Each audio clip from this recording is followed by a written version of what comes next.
Bien, primero me parece que corresponde tal vez comentarles brevemente, explicarles brevemente de qué se ocupa la etnología y de qué se ocupa la antropología y de qué se ocupa la antropología médica, digamos, para que tengan así como un flash sobre la cuestión. Comencemos por la etnología. La etnología, como dice su raíz griega, ¿verdad? Etnos quiere decir pueblo, ¿verdad? Logos, ciencia. O sea, es la ciencia de los pueblos.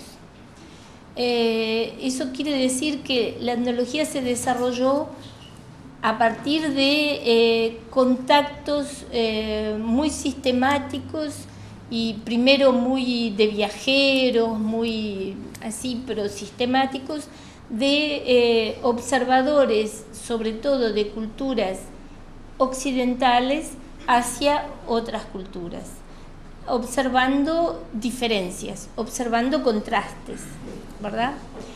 Hay quienes tienen la idea de encontrar un antecedente interesante de estas observaciones sobre las distintas culturas. Un antecedente muy concreto, fíjense, en el siglo XVIII.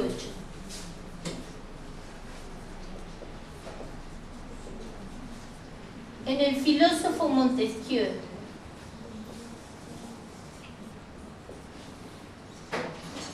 Tiene unos textos muy interesantes que se llaman las cartas persas.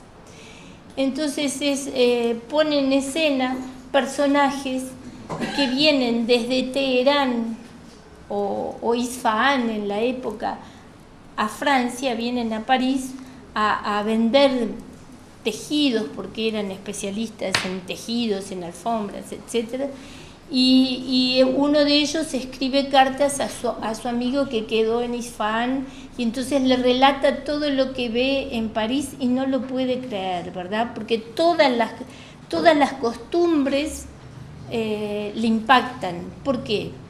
Porque observa aspectos culturales, demostraciones de cuestiones culturales, y todo lo que tiene que ver con la cultura es contingente y se puede decir que es así o puede ser de otra manera, ¿verdad? Puede ser de una manera o puede ser de una manera totalmente contraria. ¿Me explico lo que digo? Si en algunos lugares es de muy mal gusto cortarle la cabeza a las personas, en otras sociedades ha sido un símbolo de adquisición de mucho estatus cortarle la cabeza a las personas y ofrecerla como obsequio a la novia cuando se va a casar, por ejemplo. Esos son ejemplos extremos, lo digo así un poco para provocar, pero hay diferencias muy sutiles que tienen que ver con la cultura, que tienen que ver con esa construcción social de lo que pensamos que es natural, pero en realidad siempre es social y culturalmente construido.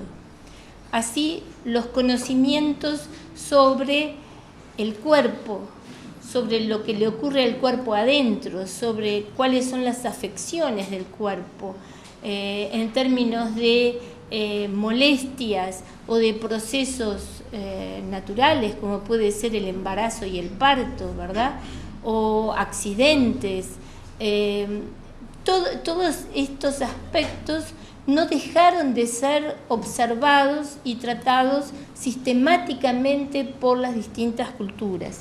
Y ahí surge en la etnología un conocimiento específico, o sea, yo les puse la etnología, esta es la disciplina, y como dentro de la etnología está la etnomedicina, que le ponemos un plural, porque hay tantas etnomedicinas como culturas podamos conocer y repertoriar tanto en el pasado como en el presente a lo ancho del mundo, ¿verdad? Por ejemplo, en el Tíbet tienen una medicina extraordinariamente compleja, de larguísima tradición, muy vinculada a una forma de ser, de pensar, de concebir el cuerpo, de concebir el vínculo con el ambiente, etcétera, etcétera. Pero también los indígenas en América, que todavía existen conviviendo en aldeas y en grupos pequeños, sobre todo en la zona del Amazonas, tienen una gran tradición de conocimientos y de tratamientos que aplican con éxito a distintas cuestiones, ¿verdad?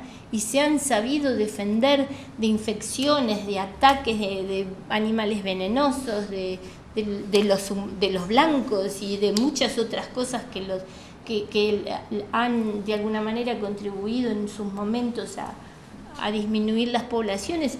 Los indígenas del Amazonas han sabido defenderse gracias a un conocimiento de tipo médico, porque no es cualquiera que lo sabe, sino que dentro de los grupos hay especialistas que tienen un repertorio de plantas, de productos y de manipulaciones que deben hacerse.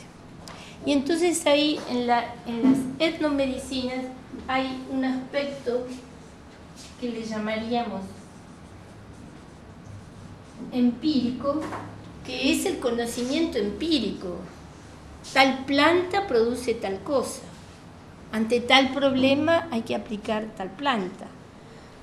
Uno de los conocimientos que impactó a los colonizadores fue justamente el uso del curare, ¿verdad?, por los indígenas de América, y que luego, bueno, lo llevaron y lo procesaron, y eso sirvió también para hacer avanzar la anestesia y todo eso, pero los indígenas sabían perfectamente cómo aplicar el curare, ¿verdad?, en qué dosis para adormecer a la persona o para matarla, ¿verdad?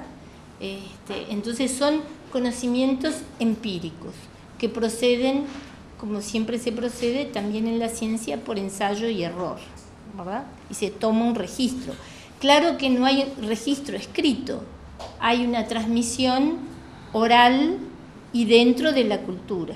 Por eso es etno, o sea, lo etno siempre refiere a un universo cultural específico, delimitado. No tiene fronteras físicas visibles rodeadas de una muralla, pero tiene fronteras culturales, ¿verdad? Por eso se habla de espacios interétnicos entre uno y otro pueblo, etcétera, etcétera, ¿verdad?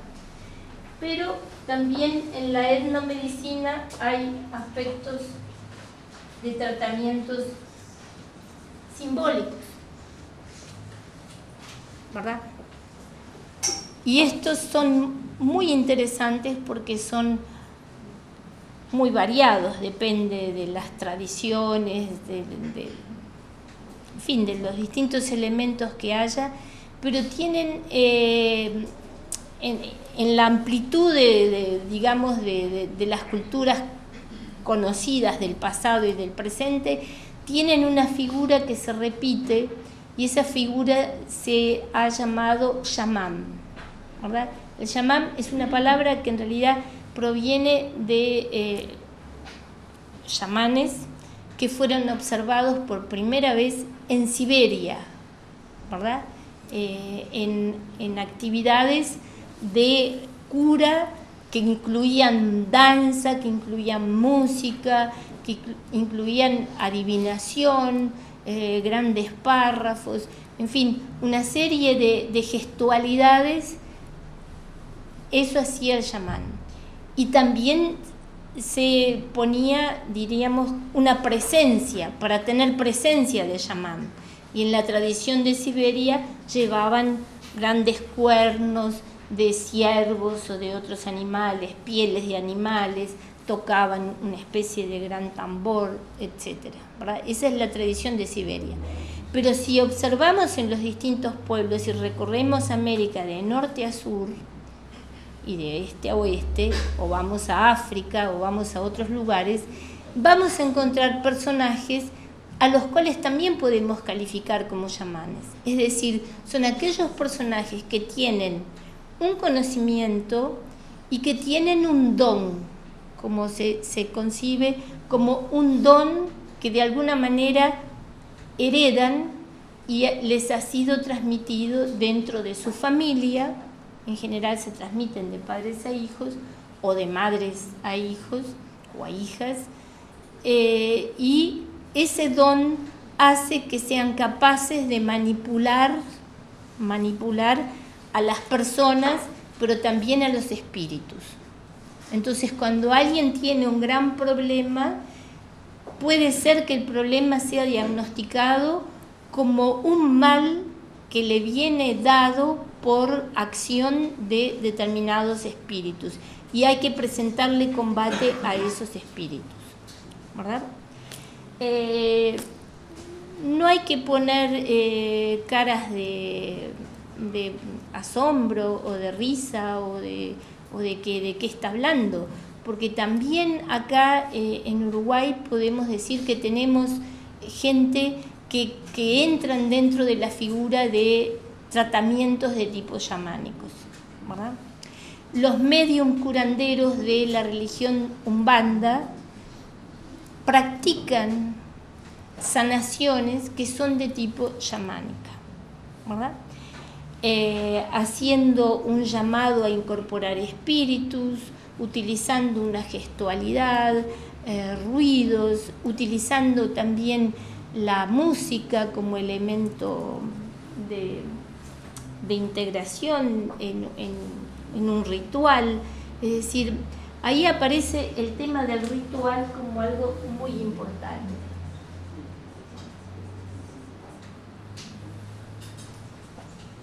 Y todas estas cuestiones que son como construcciones también culturales, repito, que se transmiten, etc., según el gran etnólogo francés Lévi-Strauss, tienen 3 condiciones para que resulten eficaces los tratamientos chamánicos, ¿verdad? Tienen que tener un relato que sea conocido por el conjunto de los que rodean al paciente o al consultante. El consultante tiene que creer, digamos, o aceptar ese relato y ese tratamiento y esos gestos, ¿verdad? Y por último, el propio chamán, digamos, tiene que concebirse no como un charlatán, sino tiene que concebirse como alguien que realmente tiene la capacidad y tiene el don de hacer sanaciones, ¿verdad?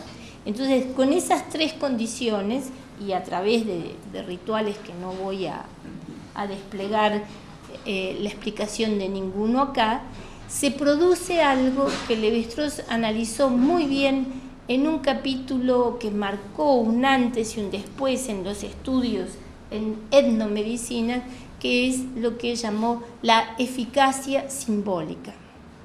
Esto es bien interesante.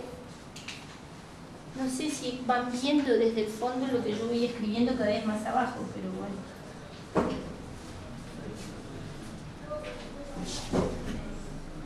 Eficacia simbólica. ¿En qué consiste la eficacia simbólica? En estos tratamientos en los que es necesario desplegar un relato que incluye personajes, por supuesto, imaginarios, que integran parte de la mitología que todos conocen en esa cultura, etcétera, que hacen acciones, todas a favor de una sanación del paciente que está tratándose, etcétera, que utilizan recursos como musicales también, pero también recursos retóricos, digamos, de hablar y de relatar de forma muy minuciosa y reiterada, de forma tal que se produce eso que se llaman los medicine songs.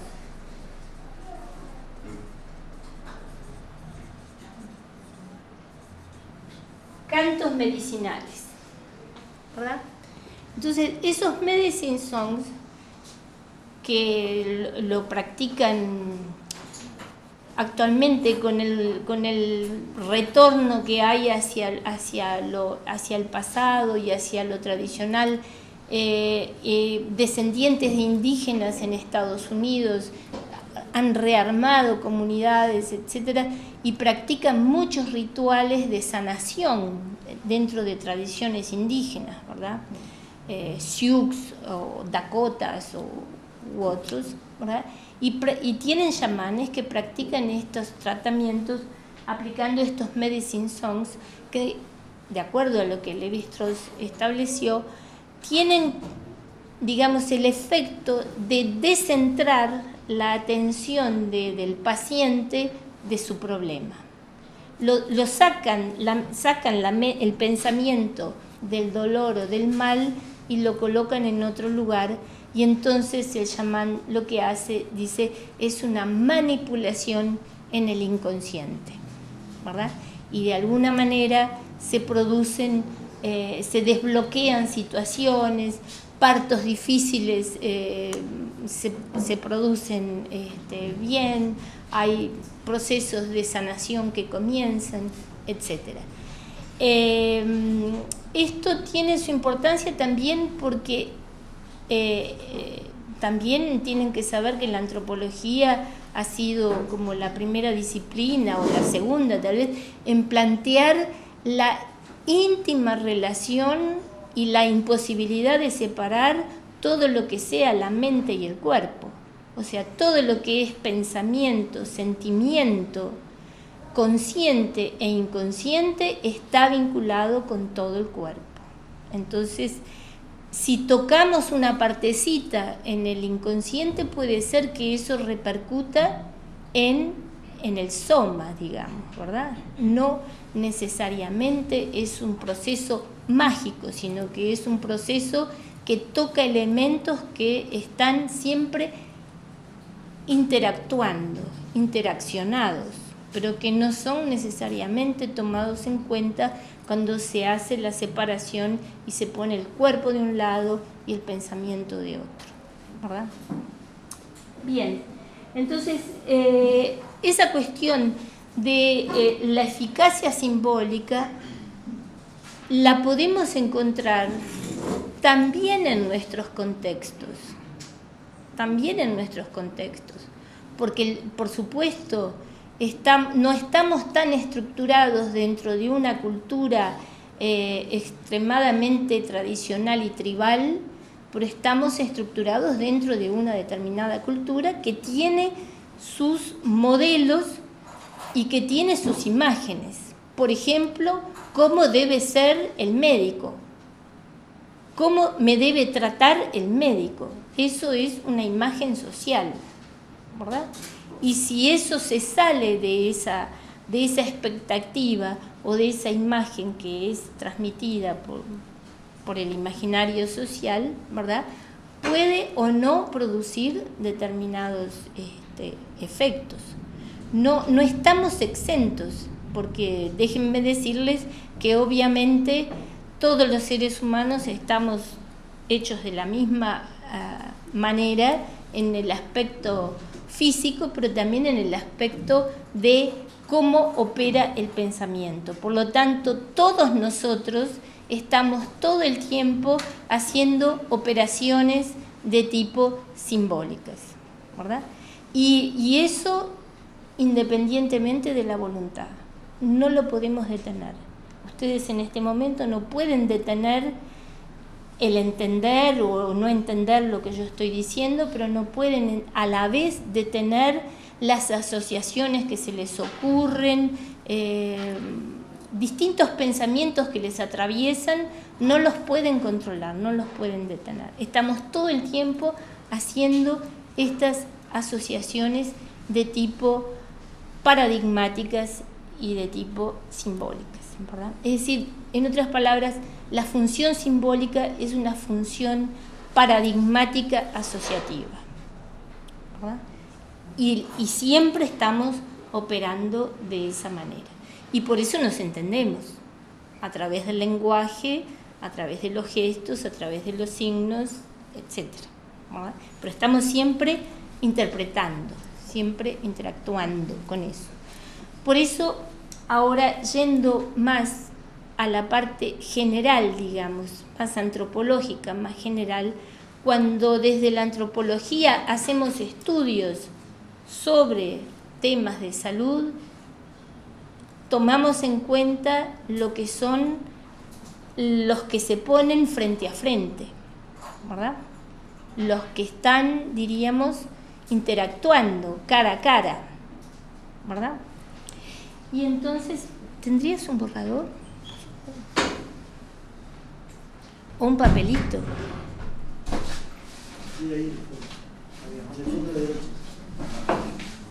Gracias. Entonces, dejo la etnomedicina, que es un capítulo enorme, y hay especialistas de etnomedicina de pueblos amazónicos, de pueblos africanos. Yo en lo personal trabajé en el norte de África, en Argelia, hice mis trabajos sobre la etnomedicina berebere. Bueno, cada uno tiene su región, su especialidad, ¿verdad? Pero refiere a esa cultura en particular. Ahora, la antropología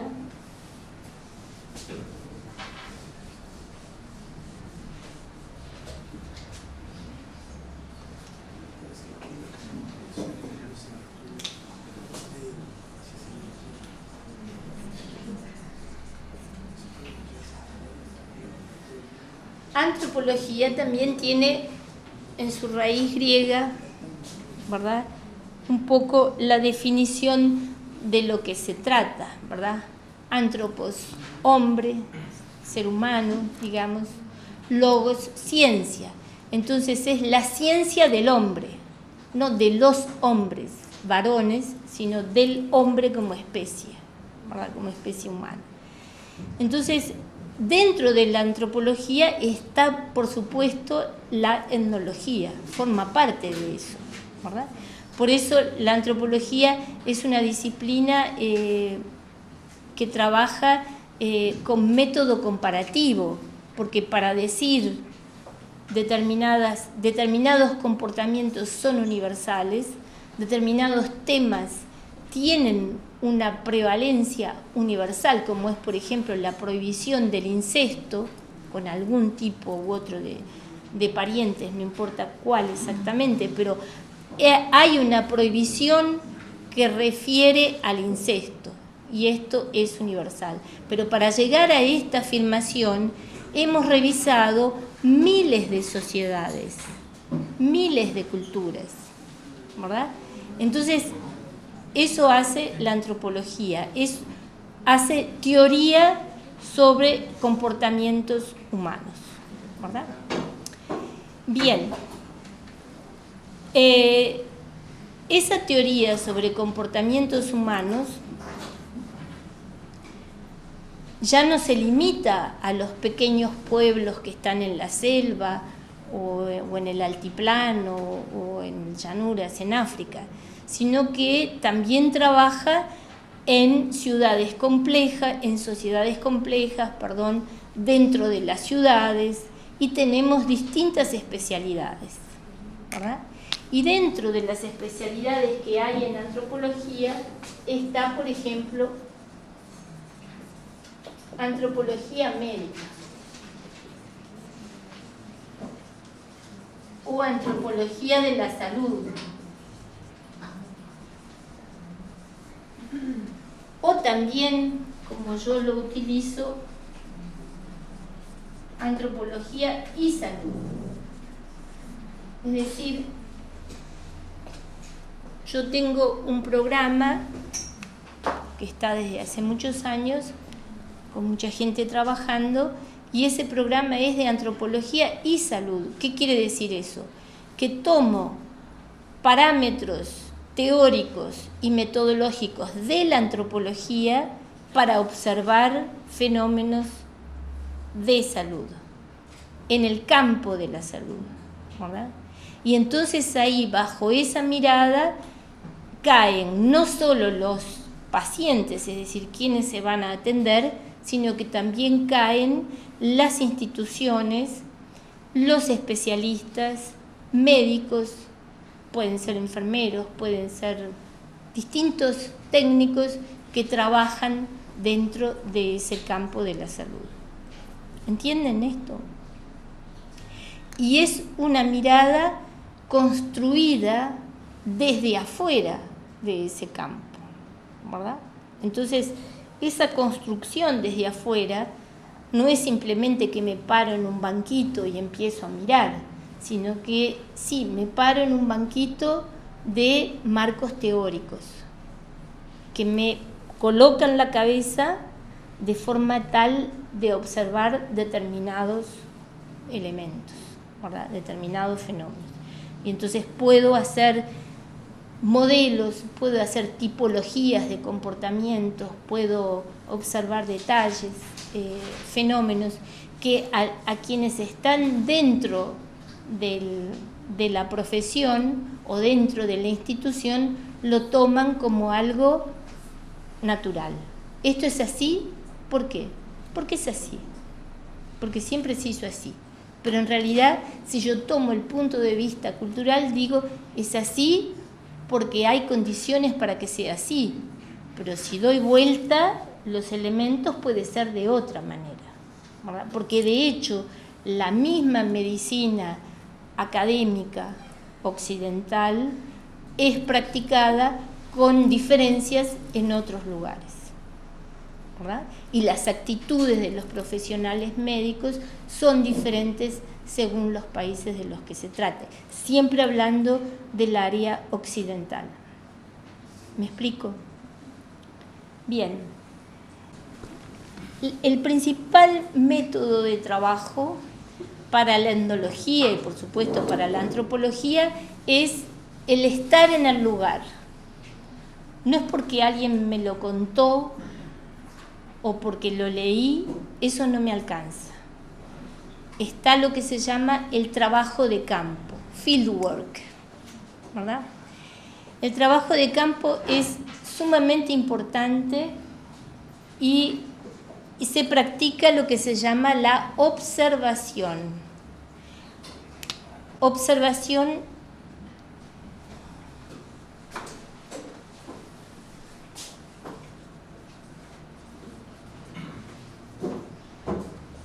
fieldwork. Ahí reside el arma metodológica más potente de la antropología, el hacer el trabajo de campo, el hacer observación y registro, y el registro sistemático, ¿verdad? Llevar notas, hacer observaciones, plantearse, por supuesto, definiendo un objeto de estudio, y luego hacer esas observaciones sistemáticas y luego ver qué se hace con esas observaciones. Se lo puede volcar de una forma elegante en una escritura entretenida o se lo puede volcar en informes mucho más duros para que tengan un valor, diríamos, de demostración. También se pueden hacer modelos, se puede mezclar una cosa con la otra, ¿verdad? Pero las notas que se toman en la observación, en el trabajo de campo, no es lo único que se hace, sino que eso es parte importantísima de lo que se hace.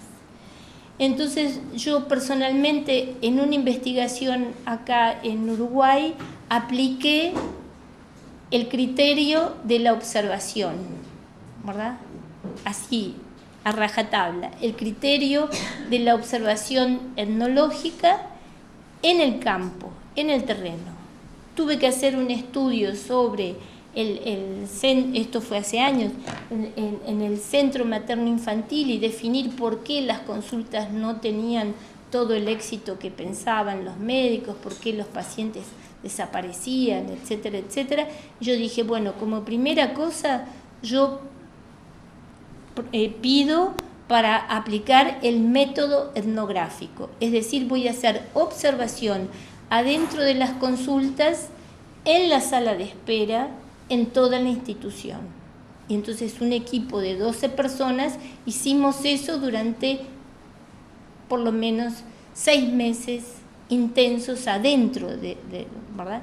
Y en observación adentro de las consultas, yo ya lo había hecho esto en Argelia, en un sector sanitario muy grande, en un hospital universitario muy grande en Argel, había hecho observación dentro de las consultas, lo repetí acá, y de las notas entonces surgen estos modelos.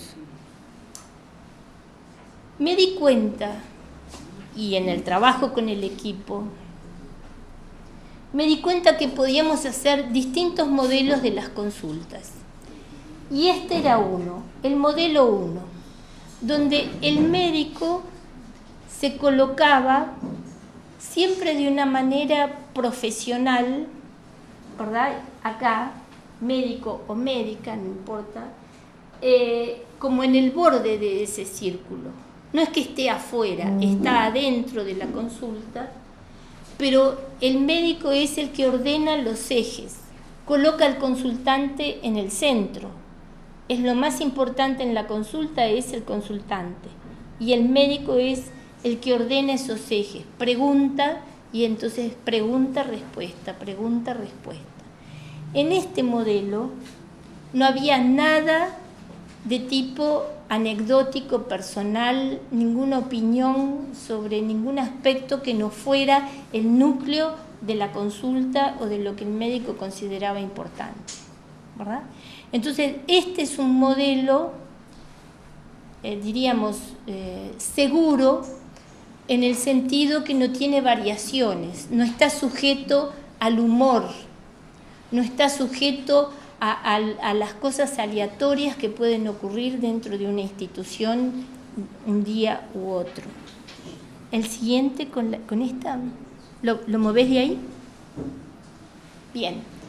En el modelo 2, como ven, aparece la figura del médico, aparece adentro del modelito. ¿Por qué se colocó adentro? Porque el médico ahora, o la médica, opina sobre distintas cosas, le da consejos, se mete en la vida, digamos, de quien consulta, habla de otros temas, da consejos o desaprueba cosas, en fin, y opina, sobre todo opina de cosas. Entonces, este modelo es un modelo que puede tener dos interpretaciones, como de hecho ocurría. Puede ser que del punto de vista humano sea más próximo y la gente lo sienta más, como más amigable, digamos, más abordable. Pero ¿qué ocurría?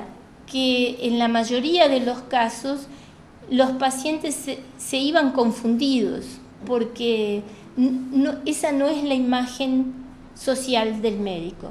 No es esperable que el médico opine si la persona tiene que pintarse o no los labios, si tiene o no tiene que decirle tales y cuales cosas a sus hijos, etcétera, etcétera.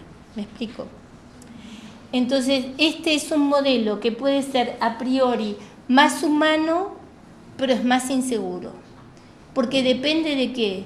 Porque a veces en ese modelo se colaba lo que después definimos como el hábitus asistencial autoritario, ¿verdad? Aparecía la autoridad del médico opinando sobre todo, de una forma muy, muy clara. Entonces esto es un modelo muy inestable porque depende de la personalidad, depende del humor y depende de las condiciones de esa consulta. ese día. Algunos días resulta y otros días no resulta. Bien.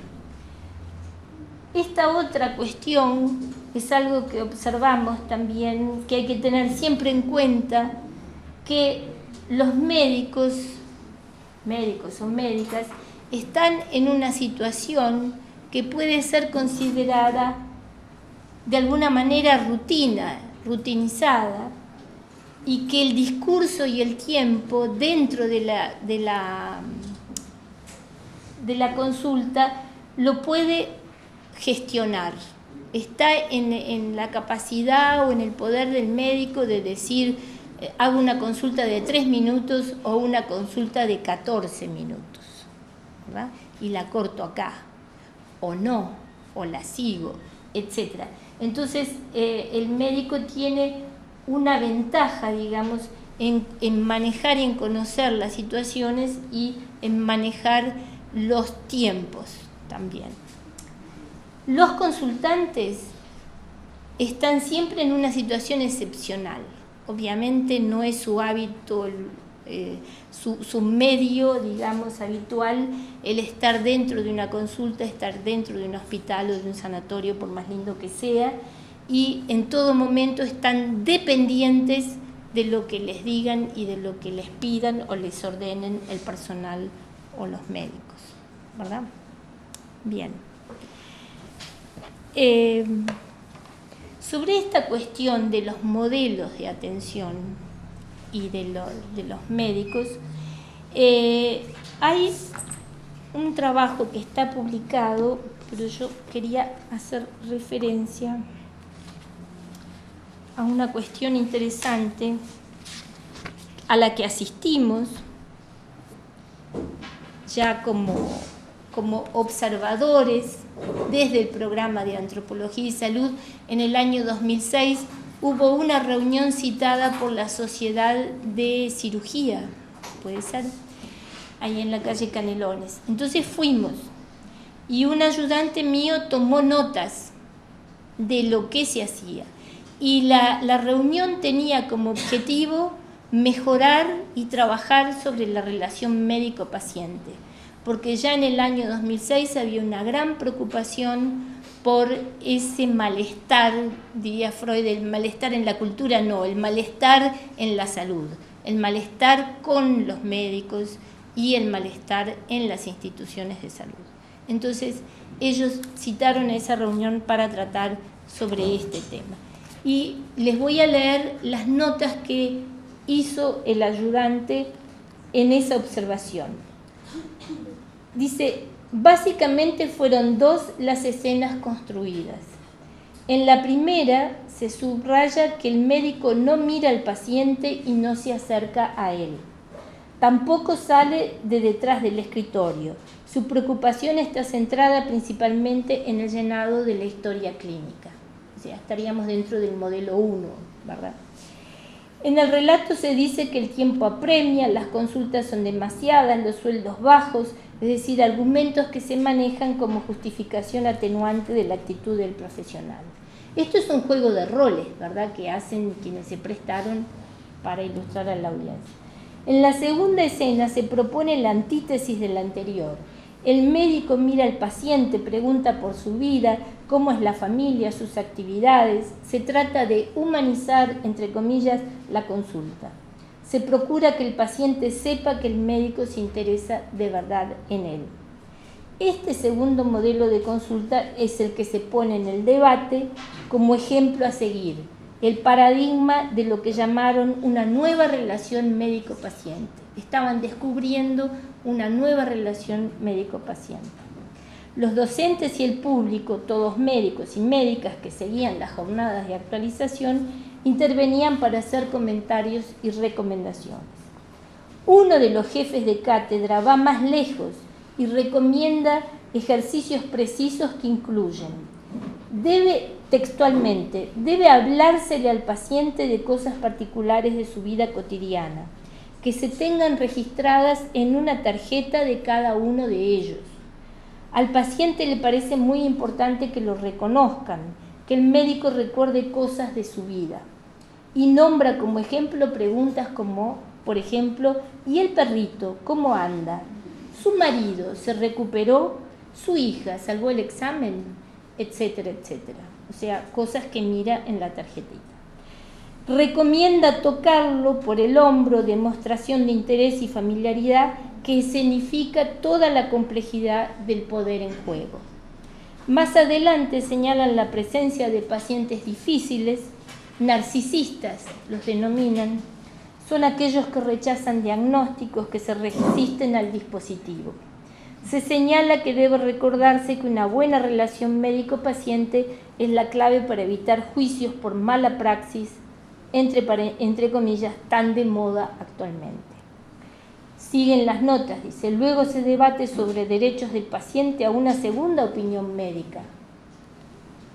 Esto, visto desde afuera, observado por nosotros, es muy importante, de comportamientos de la profesión, ¿verdad?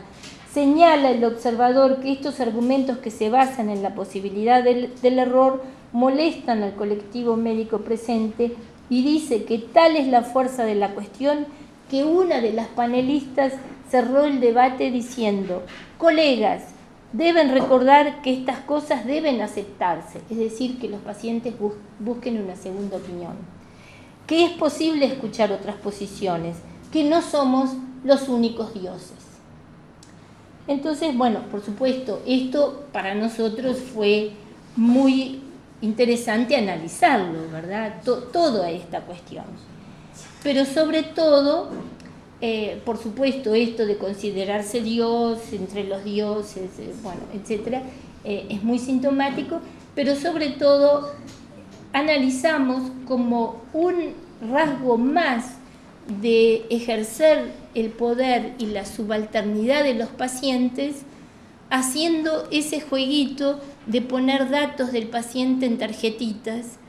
¿Por qué piensan ustedes que lo interpretamos como un elemento más de dominación y de manipulación?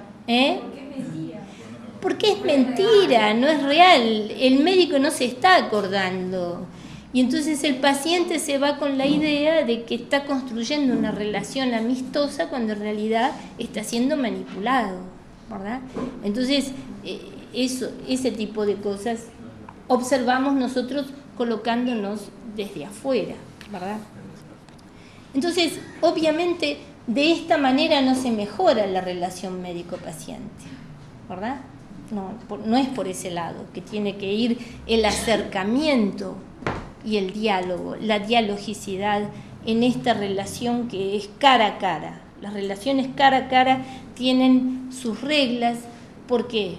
Justamente por eso, porque es cara a cara y todo lo que se expresa en realidad es parte de una historia, de un conjunto de interpretaciones, de posiciones, de convicciones o de creencias o de conocimiento, ¿verdad? Pero eso de alguna manera se expresa en el juego de la relación. Por eso el aspecto relacional es todo un tema, ¿verdad? Que lo trabajamos en antropología y salud o en antropología médica, como ustedes quieran llamarlas. Bien, ¿voy bien en el tiempo? Entonces, este malestar en la medicina, este malestar en la salud, tuvo un momento emergente, digamos, un momento dramático, con un hecho que ocurrió en Salto a fines del año 2008. No, 2009. Enero 2009. Bien, ¿todos conocen el hecho? Bien. Entonces, vamos a pasar a la metodología. Cuando la Academia de Medicina nos pide que hagamos un trabajo, nosotros le propusimos trabajar sobre ese hecho en Salto, ¿verdad? Y entonces nos preparamos para hacer una misión para ir a Salto, pero nos preparamos antes. Por supuesto, consultando prensa, cartas publicadas, prensa local, los meses anteriores y durante, preparar las pautas para la discusión colectiva con los médicos que íbamos a organizar, las entrevistas que íbamos a hacer, los contactos y también el contacto que íbamos a tener con el expediente en el juzgado, ¿verdad? Y entonces preparamos eso, cómo llegar. Y entonces hicimos una investigación rápida que permanece para nosotros como un modelo de diagnóstico y de intervención, ¿verdad? Habiéndolo preparado antes y con la buena voluntad de gente que se prestó a participar, organizamos un grupo de discusión en Salto, en el local de la Sociedad Médica de Salto, que no me acuerdo cómo se llamaba. Sociedad Médico-Quirúrgica. Médico-Quirúrgica, exacto. Bueno, y ahí participaron 8 médicos y por supuesto había una pauta para la discusión. Esto es un grupo, se llama un grupo de discusión, ¿verdad? Pero con una pauta. Por supuesto que fue registrado, tomamos datos. Luego terminamos eso tenía un tiempo, empezó y terminaba en un tiempo muy acotado, no podía durar más de 1 hora y cuarto. O sea, no era para que hicieran discursos cada uno de los médicos. Después salimos a la calle y fuimos a la casa donde había vivido la mujer que había fallecido y había vivido el viudo, digamos. Entonces hicimos entrevistas a los vecinos en los comercios, también había una pauta de entrevista, citamos, sabiendo que había participado en el asunto, el hermano del médico muerto y su esposa, o sea, la cuñada del médico. También le hicimos una entrevista con una pauta preparada. Se obtuvo del juzgado todo el expediente, un expediente así, que pudimos copiar para analizarlo y leerlo en todos sus elementos. Y bueno, recogimos también prensa local, bueno, una serie de otros elementos. Y con todo eso volvimos, ¿verdad? Con todos esos elementos volvimos, pero esos elementos están como sueltos arriba de una mesa. Hay que armar a través de una metodología y una interpretación. Bueno, la ficha técnica esta, que a lo mejor la conocen, pero bueno, desde cuándo existe esa asociación médico-quirúrgica en Salto, tiene su tradición, desde el año 56. Tiene una cantidad de afiliados muy importante, 52.000 afiliados, ¿verdad? Casi que la mitad de la población afiliada, pero tiene la característica de tener sanatorios y clínicas en distintos lugares. Esa es una característica que va a jugar. Después ordenamos los datos en una cronología que empieza el 10 de diciembre con la internación de una paciente en el Sanatorio Panamericano. Lo que es importante ahí es el pedido de traslado, que está acá, a otro servicio, porque hay especialistas en afecciones psiquiátricas. Hay distintos incidentes con el marido, etc. Y el marido de la paciente le pide al doctor Gaudín, que es quien va a morir tiempo después, le pide que intervenga él solo, porque es un médico de confianza. Una pregunta, ¿qué fue lo que pasó en Salto? ¿Cómo? ¿Qué fue lo que pasó en Salto? Como dijeron todos que sabían, bueno, entonces seguí el relato que ya viene, lo que pasó.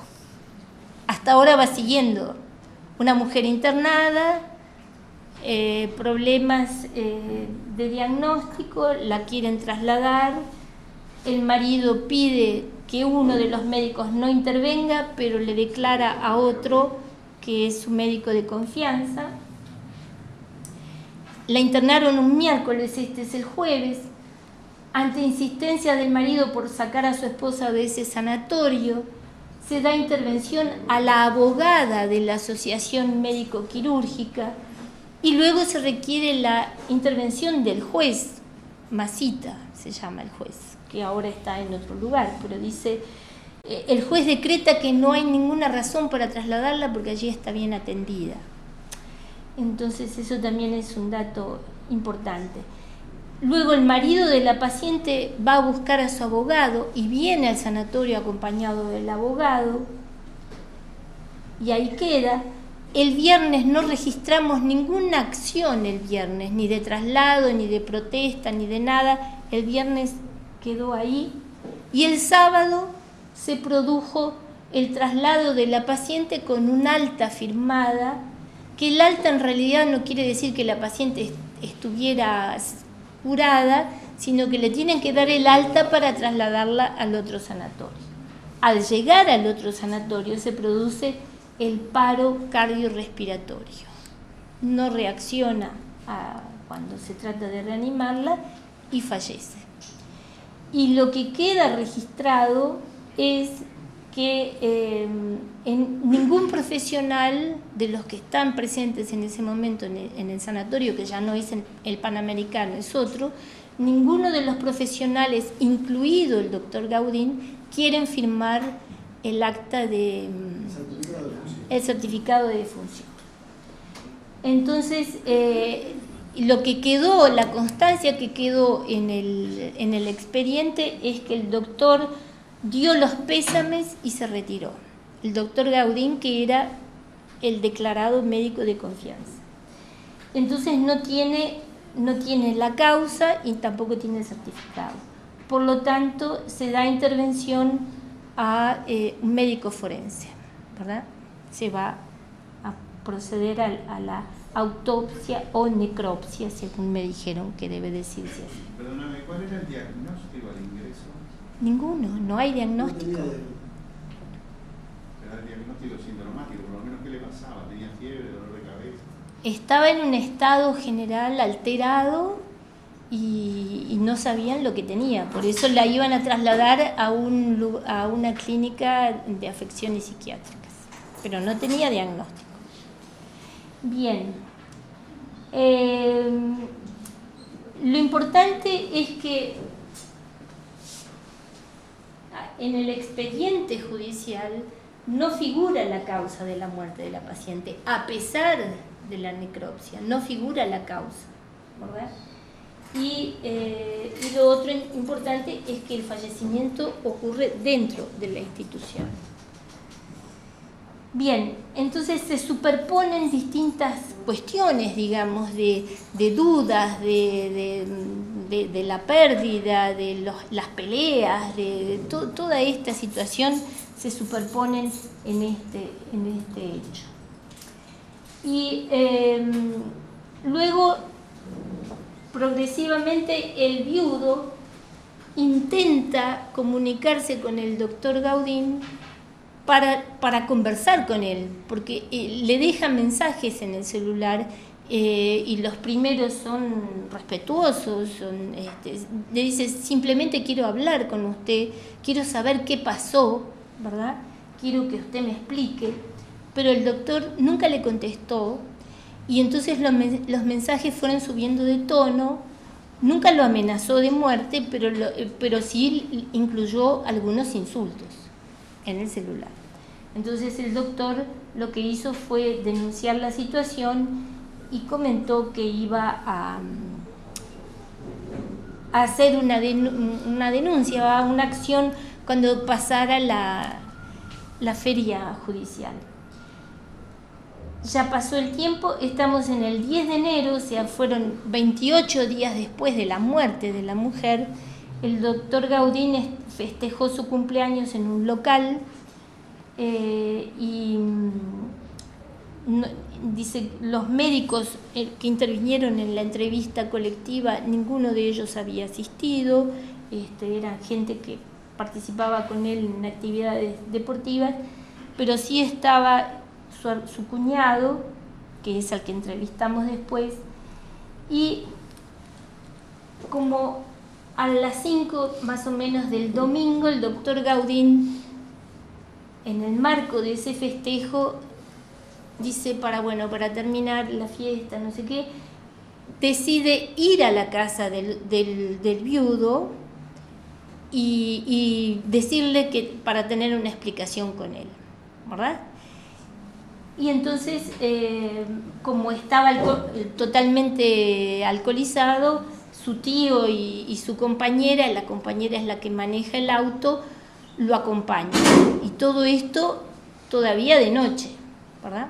Entonces llegan a la casa del viudo, toca timbre y lo que hay constancia en el expediente es que habría pateado la puerta gritándole, y eso los vecinos de alguna manera lo comprueban, que le habría gritado que baje para hablar con él, ¿verdad? A lo cual el viudo, que siempre andaba armado, según lo que se sabe, se asoma al balcón y en la oscuridad tira 2 tiros, ¿verdad? Con tanta mala suerte que uno de los tiros le pega muy mal al médico Gaudín, ¿verdad? Y entonces las cosas se suceden muy rápidamente, porque esto sucedió antes de las 6 de la mañana. A las 6:40, el propio viudo, el que tiró los tiros por el balcón, 2 tiros por el balcón, llamó a la policía, ¿verdad? Fue él mismo que llamó a la policía. A las 6:40 ya estaba detenido, pero el médico todavía no había muerto. Entonces lo llevan a emergencias y bueno, ahí se dan cuenta que lo tienen que trasladar a otro lugar para operarlo, bueno, y fallece a las 7:50, ¿verdad? O sea que pasan como 2 horas entre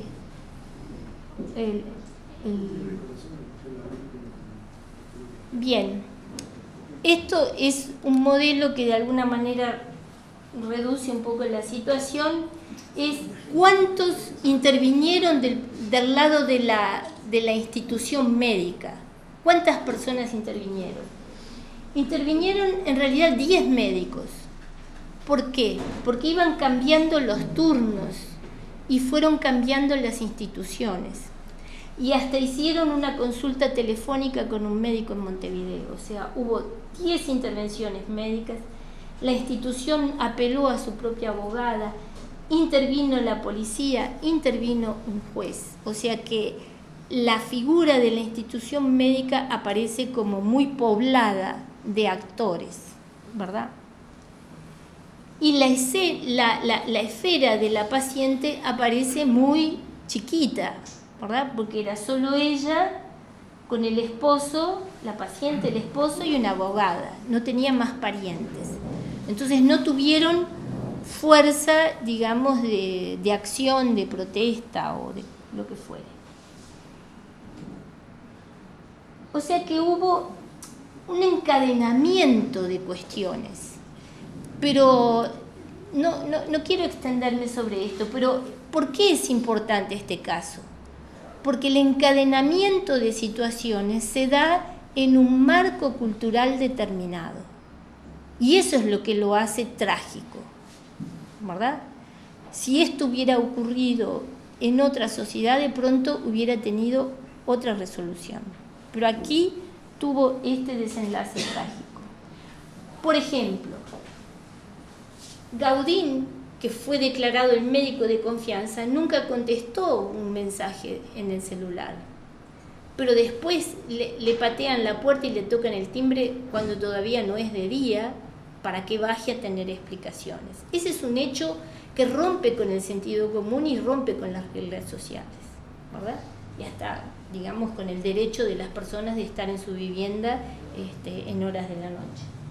Entonces, eso es algo que rompe con las reglas, digamos. Es un comportamiento fuera de las reglas. Yo no digo que sea un atenuante, digo que es un desencadenante de acciones que van todas a desembocar en una cuestión trágica. Por otro lado, todo el mundo comentaba y sabía que el viudo era una persona poco estable desde el punto de vista psicológico, ¿verdad? Propenso a discutir, que decía que andaba armado. Es decir, eso se sabía, lo sabía todo el pueblo y lo sabían los médicos de las distintas instituciones. O sea, ese era un dato que se manejaba. No se lo tuvo en cuenta, ¿verdad? O sea que acá hay una cuestión que la trabajó la antropóloga británica Mary Douglas, que habla de la aceptabilidad del riesgo según las ciencias sociales. Los riesgos no remiten solo a cuestiones biológicas o disfunciones del organismo, sino que los riesgos son múltiples y remiten a cuestiones que tienen que ver con lo vincular, con las relaciones, con las subjetividades, con las coyunturas. ¿Me explico? No tengo tiempo de que lean todo la cita. Dice, perdón, voy para atrás con la otra. Bueno, no importa. Pero lo que dice Mary Douglas es que hay una complejidad acá, dice, acá, esto. Si un grupo de individuos ignora algunos riesgos manifiestos, tiene que ser porque su entramado social les estimula a obrar así.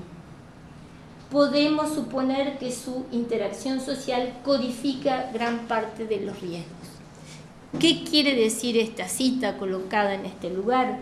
Es que el grupo de individuos del que estoy hablando, en este caso de la profesión médica, ignora algunos riesgos, ignora que sus actitudes pueden desencadenar iras y pueden desencadenar violencias, ¿verdad? ¿Por qué? Porque el entramado social los ha estimulado durante mucho tiempo, casi un siglo podríamos decir, a obrar así, ¿verdad? A obrar en contra de las normas, de alguna manera, de las convenciones sociales. Podemos suponer entonces que su interacción codifica gran parte de los riesgos. Y entonces la complejidad es estructural, es una complejidad estructural. Y si yo digo abajo que si podemos hacer un ejercicio de sustituir cada personaje en la secuencia por valores como una fórmula matemática, y tendríamos la fórmula objetiva de cómo se produjo esto, cómo se fueron ensamblando los elementos, ¿verdad? Y por último lo que digo es que este no es un ejercicio de adivinación, ¿verdad? Sino que es ni de oráculo, sino que es una mirada sobre lo real, lo simbólico y lo imaginario, porque las conductas humanas operan dentro de una diversidad de planos según lógicas subyacentes. Eso es lo importante para la antropología, ¿verdad? Que hay lógicas subyacentes que pertenecen a grupos sociales, a géneros, a grupos etarios, a profesiones. Todos estamos dentro de lógicas. No estoy excluida de estar dentro de lógicas que corresponden a mi condición. Todos estamos dentro de esas lógicas, ¿verdad? Y en las interacciones cara a cara, entonces todo eso se pone en juego. Por esa razón, la cuestión relacional está presente en todo momento, en las acciones que pueblan la vida cotidiana, en los profesionales, pero también en los usuarios, en las propias instituciones y en los propios profesionales, las cuestiones relacionales, ¿verdad? Bueno, yo quería buscar termino con esto. El modelo que es un modelo interpretativo, ¿verdad? El modelo médico ante todo. Lo saco de una autora que trabaja el modelo que dice madre ante todo. Entonces yo lo adapto a esta situación y entonces digo médico ante todo. Entonces, ¿por qué? Porque en toda esta situación, la interpretación nuestra es que la construcción social y la construcción individual de la profesión del médico es tan fuerte que hace olvidar a la persona, ¿verdad? Entonces se presenta, el médico se presenta a cualquier hora y en el estado que estaba a pedir explicaciones él, cuando el que necesitaba explicaciones era el otro, ¿verdad? En una actitud en la que él se presenta y dice: yo quise ser recibido como médico, pero se olvidó que la persona no puede actuar así, ¿verdad? Él como persona no puede actuar así. Entonces, por eso digo, el considerarse médico ante todo, cuando le van a poner una multa en el auto, dice: ay, yo soy médico. Eso es hacer operativo el modelo médico ante todo, ¿verdad? Es un modelo que no proviene de cada uno, sino que proviene de una construcción social que viene de lejos, ¿verdad? Y que de alguna manera pienso que está tratando de poner bajo la mira y de criticar o de revertir. A lo mejor no interpreto bien la intención de este curso, pero creo que sí, que esa es la intención, es poner bajo la mira, hacerse preguntas, trabajar en otro sentido, no decirles aquí a los presentes: lleven a la consulta una tarjetita poniendo los datos del paciente que va a venir, si tiene perro, no tiene perro, si la hija tenía examen o no, o ese tipo de cosas, y actúen siempre como dueños de toda la situación, ¿verdad? Sino ponerse en otro lugar y trabajar de otra manera la interacción y las relaciones. Bien, si quieren un comentario, digo, por supuesto, yo termino acá, pero podemos debatir porque fue una exposición rápida.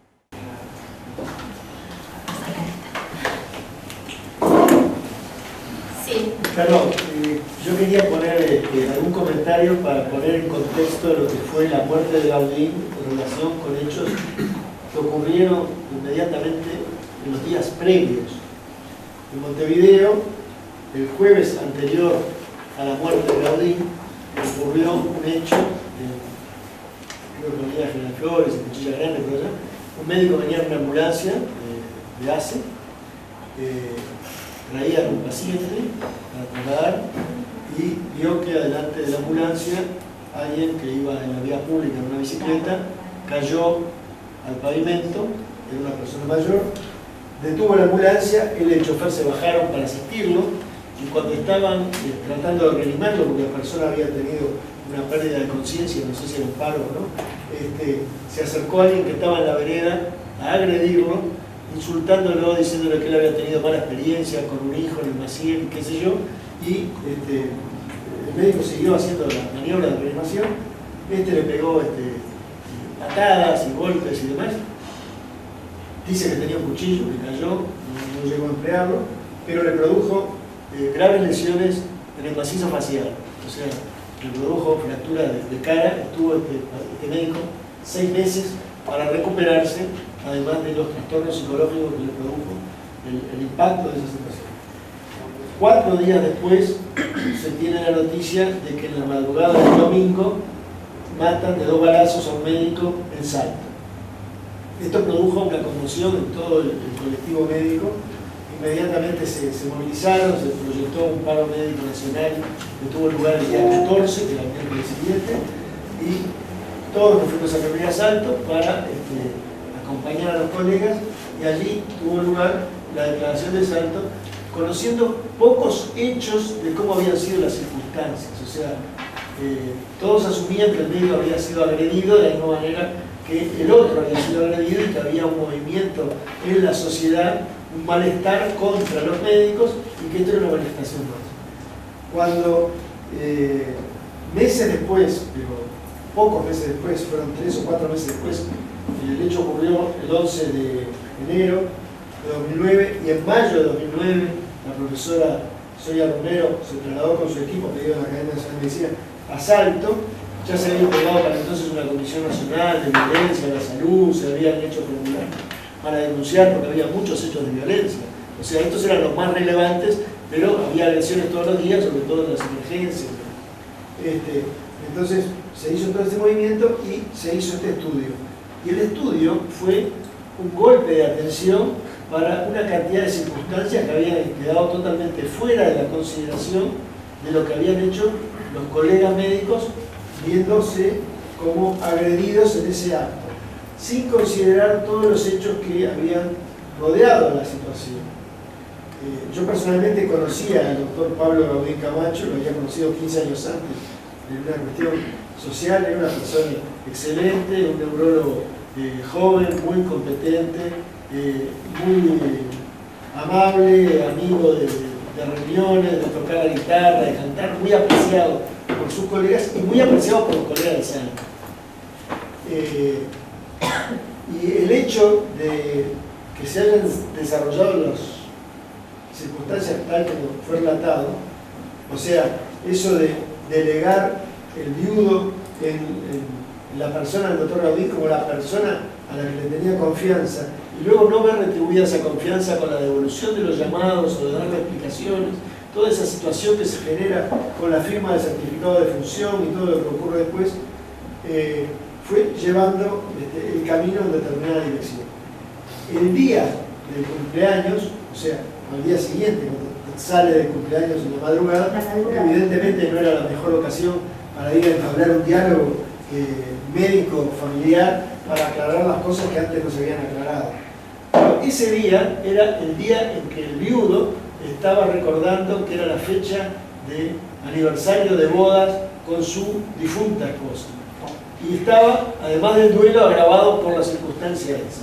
Cuando siente que le tocan el timbre y le golpean la puerta, etc., sale al balcón y tira los 2 tiros y le hirió el tórax, tuvo una herida de aurícula izquierda, el pegamiento de la cava, y bueno, los intentos que se hicieron para reanimarlo fueron infructuosos, a pesar de que se operó y todo lo demás, pero no se lo pudo salvar. Pero fue un gran impacto en la sociedad salteña y en la comunidad médica nacional.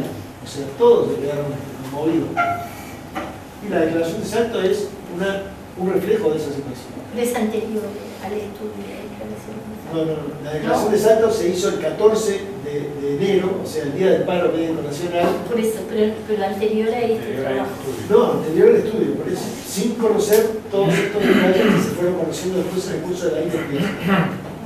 O sea, también esto debe llevar a reflexionar sobre algunas manifestaciones que se pueden hacer en forma emotiva y precipitada sin analizar los hechos y tomando de forma muy relevante las manifestaciones de los protagonistas sin tener en cuenta lo que rodea a esa situación.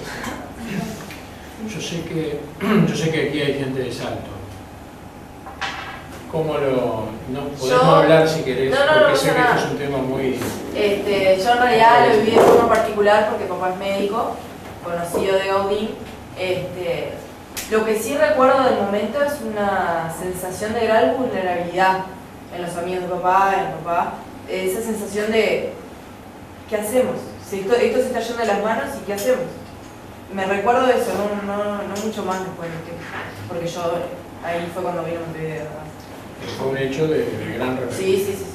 Nosotros estábamos en realidad acá en el sur y volvimos a Salto. Yo quiero contar una anécdota referida a lo que vino después de este hecho que comentó la profesora Romero. En el año 2011, en octubre del 2011, estando yo en el Congreso Argentino de Cardiología, me llamó la atención. Los argentinos hacen cosas que nosotros no hacemos, evidentemente. Por ejemplo, en el Congreso Argentino de Cardiología hacen mesas, ¿verdad?, y espacios para las humanidades médicas y para temas que incumben al ámbito de la medicina y a la práctica médica cotidiana. Me llamó la atención una conferencia hecha en el salón principal del Congreso sobre violencia contra el personal de salud y especialmente violencia contra los médicos.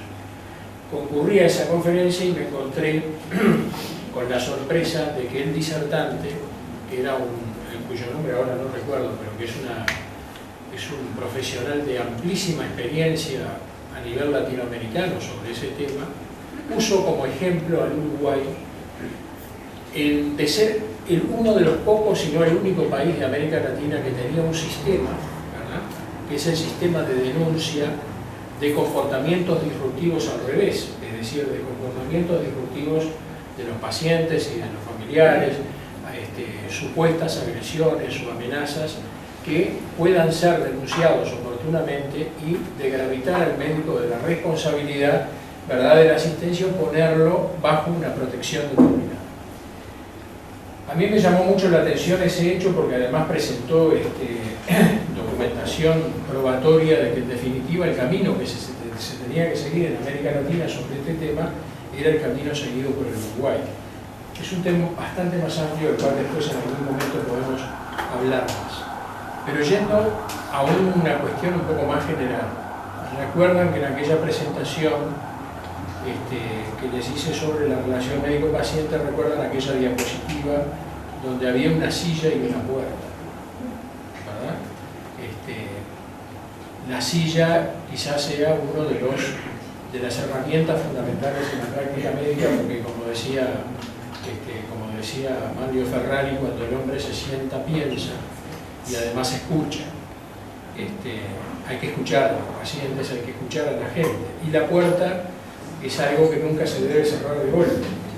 Acá lo que hubo, ¿verdad?, acá lo que hubo fue, entre otras cosas, una ruptura de la relación médico-paciente, una ruptura que cambia completamente la dirección de los acontecimientos y evidentemente, según la lógica nuestra, la lógica del profesional, la lógica del modelo biomédico autoritario, según el modelo clásico, lo que nosotros hacemos en nuestro templo, en nuestro reducto, que es el consultorio, siempre está bien y no merece ser cuestionado. Y en realidad nos movemos con una lógica que no es la de nuestro interlocutor, no tiene por qué ser la de nuestro interlocutor. El paciente y el familiar del paciente no interpretan de la misma manera, ¿verdad?, lo que nosotros hacemos según nuestra lógica profesional. Este es un ámbito de interacción, es un ámbito de comunicación que no se puede romper así nomás, gratuitamente, porque eso tiene sus consecuencias. Esta fue una consecuencia extrema.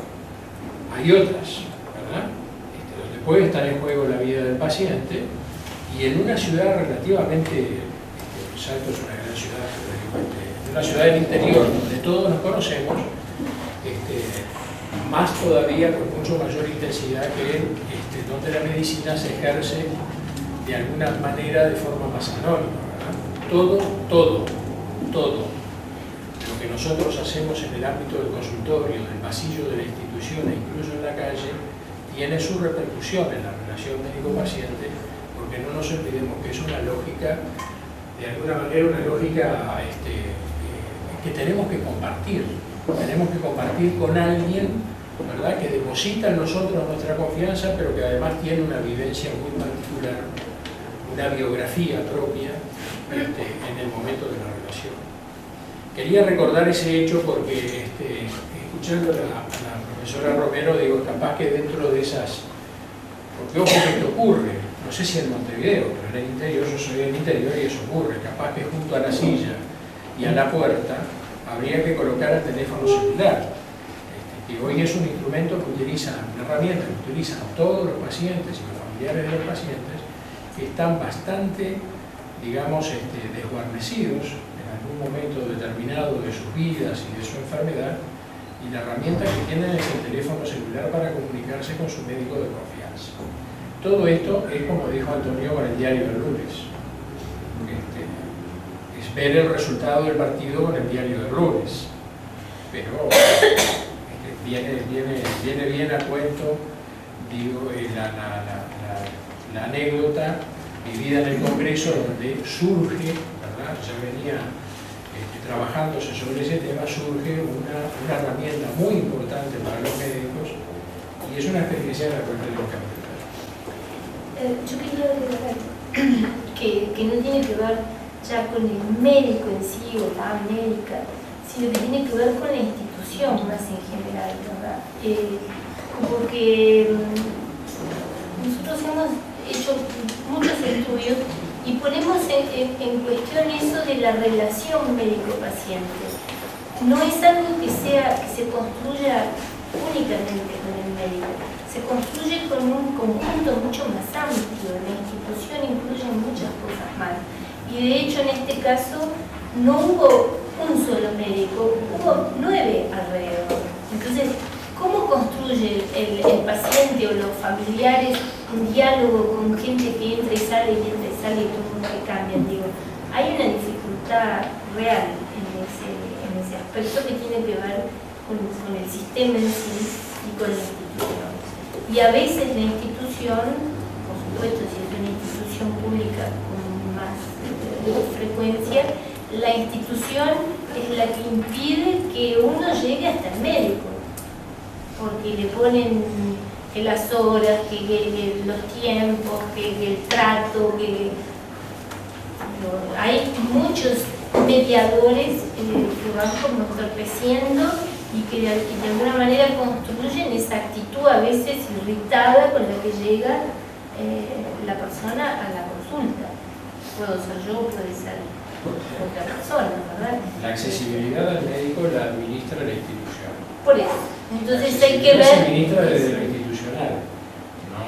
No queda librada la relación médico-paciente. Por eso digo, total, no. O sea, se administra No gira en el vacío la relación médico-paciente, no es autónoma.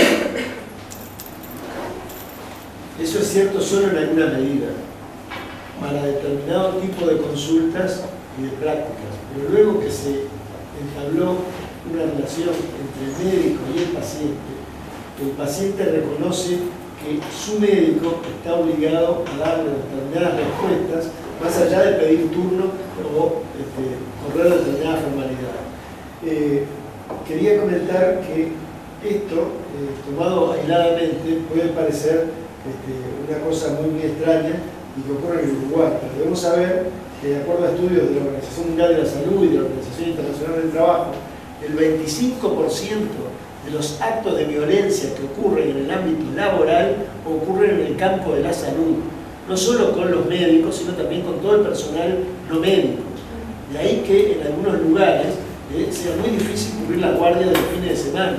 En Canadá, en Australia y en otros lugares, por el aumento del consumo de drogas y alcohol en los fines de semana que torna más agresivas a las personas y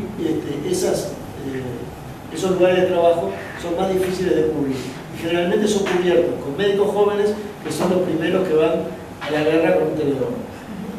Cuando se fue a estudiar eso con mayor detenimiento y se hizo un formulario, se recogieron denuncias, se recogieron cientos de denuncias, se vio que los más agredidos eran los médicos en las policlínicas periféricas y incluso en alguna central y en el domicilio de los pacientes cuando acudía a una emergencia a atender un llamado.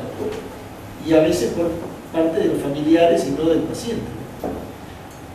Sin minimizar esto, vos sabés mejor que nadie lo que ha sido mi posición siempre en cuanto al modelo médico tradicional, absolutamente crítica, y no desde el 2006, desde el 93, cuando vos participaste en el seminario, y con los cientos de artículos que hemos escrito. Incluso te comento que el libro del seminario de Decisión Humanidades lo entregué acá un ejemplar para que tengan como bibliografía. Pero de cualquier manera me gustaría contextualizar esto en un contexto social diferente, ¿no? En el mundo, no solo acá. Porque hoy leía que Marsella, la capital de la cultura europea, se ha transformado en una de las ciudades más violentas, aunque siempre lo fuera, con problemas que los podés leer casi como en Montevideo, la periferia con barrios con carencia de servicios y el incremento extraordinario de homicidios por ajuste de cuentas por la droga. El cambio de patrón del viejo capo de la droga a los sicarios cada vez más baratos. Es decir, hay una ruptura del contrato social moderno en esta modernidad tardía, en esta hipermodernidad o sobremodernidad, que hace que la violencia sea extrema en muchísimos ámbitos. Con todo lo que decimos de la Argentina, salió hoy un artículo de las 20 ciudades americanas más violentas, hay 2 de Estados Unidos, Detroit es la número 5 y por más abajo Nueva Orleans, y no hay ninguna argentina. La segunda creo que Caracas, nuestra querida Caracas. O sea, hay un contexto de ruptura del contrato social que ha incrementado la violencia en grados extremos. Porque la violencia contra los médicos no solo parte de una mala relación del médico, familia, sino que va a ser honor y violan a la doctora para robarle la cartera. Claro. Cuando nosotros éramos jóvenes, llegaba el médico a Cerro Norte y era un respeto, por lo menos lo que más les llaman los códigos. Se respetaba cierta cosa. Ahora lo vimos, empezó hace unos 25 años cuando violaron a una médica en Cerro Norte, literalmente. Y de ahí en adelante, ahora que la fuman todos los días. Pero también matan al repartidor de garrafa de gas. Por eso digo, está enmarcado en un contexto social de ruptura de la clase social y de un incremento brutal de la violencia. Por eso es bueno, digo, tener en cuenta esto, porque todo se mete dentro de una estructura que es construida, no es como la naturaleza que llueve o truena, es algo que lo construimos entre todos. En un pasto seco que a la primera chispa se incendia. No es como antes que caminaba por paraderas fértiles y que el médico era el Dios, se lo reconocía, se lo respetaba, pero se respetaba a todo el mundo, al diario también. En cambio ahora, en esta democratización, entre comillas, de la violencia, se hace violencia y se usa violencia contra todos. El pobre repartidor de supergas que eligió ser de los buenos, lo mataron los que eligieron ser de los malos, que es mucho más fácil. Y la razón que dan hoy o ayer en el estudio que se publica de Marsella es lo fácil que es contratar un sicario. Como pasó en esta psicópata en Rivera, la psicopática de tu ciudad. Sonia, yo me disculpo por llegar tarde, pero lo que estaba diciendo sobre el porqué del curso es tal cual. La idea es analizar las lógicas, los modelos, las formas en cómo nosotros interpretamos la realidad y confrontarlas con la lógica de los pacientes que tenemos delante. Estoy preparando, creo que estamos contigo, Antonio, no me acuerdo si estamos contigo o no, el tema de la rotura de la confianza en la relación médico-paciente. Y me encontré que en Málaga, hace 2 años atrás, hicieron una campaña publicitaria para generar confianza al médico. Porque veían que lo que estaba roto ya de antemano y antes de tocar la puerta de la institución era la confianza del médico que lo iba a atender. Y esto es un tema terrible, porque a principios del siglo XX el médico era un dios, a pesar de que no se lo conociera, cuando uno iba al médico, la confianza era total. Y era como la frase aquella, ¿no? Tirate nomás que Dios te va a agarrar. Ahora no. Y cuando uno va al médico, el paciente va al médico, está permanentemente midiéndolo a ver cómo se comporta, qué dice, ya no es como era antes. Mientras que desde el punto de vista médico seguimos arrastrando la concepción del principio del siglo de ser debidamente respetados simplemente por el hecho de ser médico. Médico ante todo. Médico ante todo. Esta es una conflictiva que se ha generado en los últimos 30 años que lleva realmente a un conflicto permanente de la relación médico-paciente, porque no es solamente en estos casos donde se llega al extremo, es que gran parte de las relaciones médico-pacientes, yo les diría que por lo menos como el 50%, están funcionando mal. No están funcionando adecuado. En esta cosa que estoy buscando, me metí en un tema antropológico, perdona Sonia, pero no era de las cosas que estaba enterado que existía, que era mediciones de la confianza interpersonal en el seno de una sociedad. Y lo tomo como capital de una sociedad. Y hay un análisis en la sociedad europea de la confianza que existía en los individuos entre sí, independientemente de la relación médico-paciente. Si cuando uno se encuentra con un extraño, ¿qué confianza puede tener en ese extraño?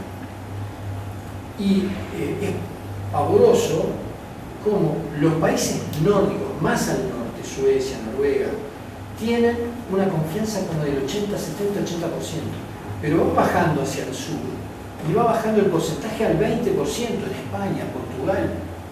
Es decir, hay en el mundo diferencias culturales que generan relaciones entre los individuos de desconfianza, y creo que en el Uruguay, hoy en día, yo no sé cuántas de las personas pueden confiar en un extraño.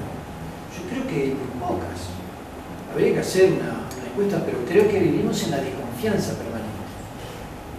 Mientras que, como decía José, el contrato social se mantiene en aquellas instituciones, en aquellos países donde eso es más franco, pareciera que la confianza es fuerte. En aquellos países en donde se destruye ese contrato social, caemos en una desconfianza permanente. Por eso, perdónenme, por eso Olof Palme viajaba en subterráneo. ¿Quién? Olof Palme, el famosísimo primer ministro sueco, que mataron, lo mató, porque iba al teatro a comer con la familia en el metro. No se le ocurría tener, como en nuestro país, equipos de seguridad y de guardaespaldas. Lo que vos decís es una constante histórica casi en los países nórdicos, la confianza en el otro. Bueno, el Papa Francisco, cuando era el arzobispo de Buenos Aires, o cardenal primado, andaba en subte y en colectivo, cosa que también para la jerarquía católica argentina es una cosa totalmente desacostumbrada. Pero quería aprovechar que tenemos a la profesora Sonia Romero aquí para comentar un hecho que creo que está vinculado con estos dos fenómenos, la pérdida de confianza en el médico y cosas nuevas que se dan por lo menos en el entorno del Uruguay, que tiene tanta frontera seca con Brasil, y que es la influencia de un bandismo y la religión afro-brasileña en nuestro sistema de atención.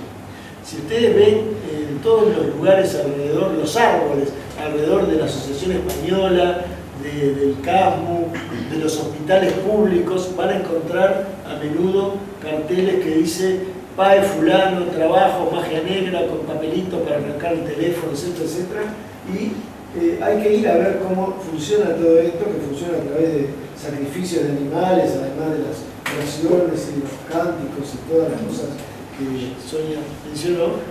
Y mucha gente, muchos pacientes decepcionados de la atención que reciben del sistema de salud acuden a esos lugares, pero también acude personal de salud que cree en eso, y algunos son parte de esa religión. O sea, el tema de los enfermeros asesinos no está desvinculado de esto. O sea, alguno de ellos era parte de este nuevo universo religioso sanitario. Hubo un seminario en el Instituto Goethe que también participó Sonia, en las otras medicinas, y en un trabajo, en el artículo que yo presenté, hay un trabajo en New England Journal que hizo un estudio de los gastos en salud, y las otras medicinas no occidentales significaban un gasto mayor que lo que se gasta en Estados Unidos en todos los médicos de atención primaria. Porque se superponen, las consultas se superponen. Pero era más caro, por eso yo digo, le ha surgido un nuevo competidor más lucrativo al médico tradicional científico. El nuevo competidor está en la parada de la Española, 0,99 más que en migrar. Yo estoy por llamar. Mirá, no sé, si resulta eficaz, a ver si me saca. Bueno, Sonia, lo damos por terminado. Muchísimas gracias por venir. Yo te hubiera advertido que no podía llegar en hora. No, está bien. Empezamos igual con 15 minutos de tolerancia, porque lo que se llama el cuarto de hora académico, ¿no? Gracias a ustedes.